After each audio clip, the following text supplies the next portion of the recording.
भगवान को जानिबा माने समस्तटा को बुझिबा बा जानिबा। To know God is to know all.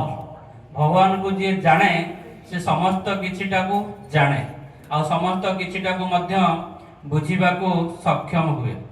तेरे भगवान किए परम पूजा श्री बर्दा तार ठाकुर आगे सक्रेटिस कथा कहते तार चतुर्थ उक्ति एभली थिला, he who knows that he knows is the God worship him.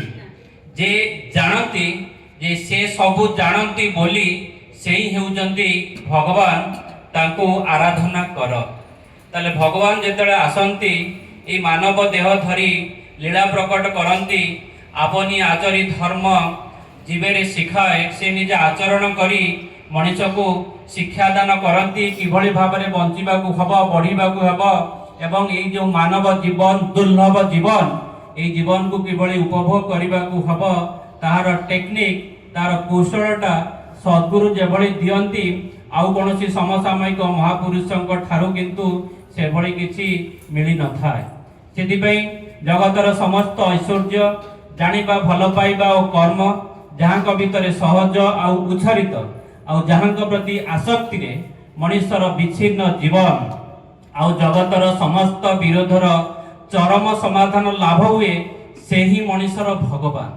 He within home all the resources of the world रो समस्त किछि रिसोर्सेस से तीनिटा जिनिस भितर रहिछि, ता हेउछि जानिबा, ता हेउछि भल पाइबा, ता हेउछि कर्म, ता हेउछि नॉलेज लव एंड एक्टिविटी। ए तीनोटी जिनिस भितरे मनुष्यर ए जे जगतर समस्त किछि रिसोर्सेस ए तीनोटी जिनिस भितरे गुंजी होई रहिछि एवं ए तीनोटी जिनिसटी से भगवान का पाखरे ही स्वतःस्फूर्त, से भगवान का पाखरे सेटा ही हेउछि स्पॉन्टेनियस।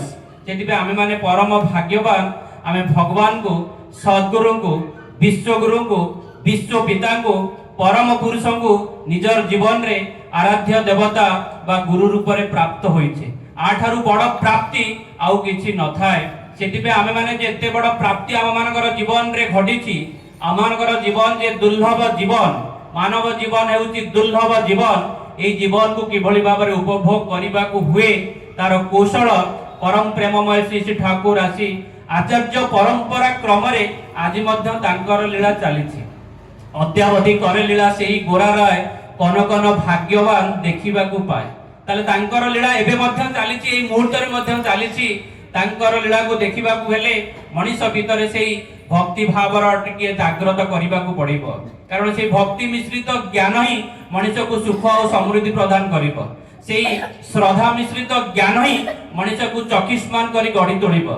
से भक्ति मिश्रित ज्ञान ही मनुष्य को बंचिबा बढ़िबार कौशल टिकक दब, नहले तथाकथित ज्ञान मनुष्य को किछि अर्थ रोजगार करने को सक्षम कराइबो, किंतु निजर जीवन को उपभोग करिबार माध्यमटा तथाकथित शिक्षा मनुष्य को दब नाही।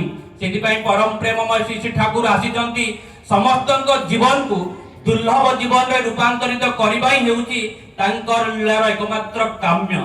मनुष्य देहे दिव्य ज्ञान देखि संतोष भगवान ए जो शास्त्रर कथा रही तार तात्पर्य हेउची मनुष्यर जीवन को देवतांकर जीवन रे रूपांतरित करिबा पई स्वयं देवता बा विश्व पिता बा विश्व गुरु आसंती ए मानव देह धरी लीला करंती एवं मनुष्य जेतले तांकर स्पर्श पाए मनुष्य को किछि छाड़िबा को पड़े नाही, किंतु मनुष्य पई जा दुर्बलता रही थाए, मनुष्य पई जा रोग व्याधि डाकी आनी थाए, मनुष्यर जीवन को जेउ जेउ जिनिस दुर्विष करी पकाउ थाए सेही जिनिस गुडाक छाड़ी किंतु मनुष्य को पळांती।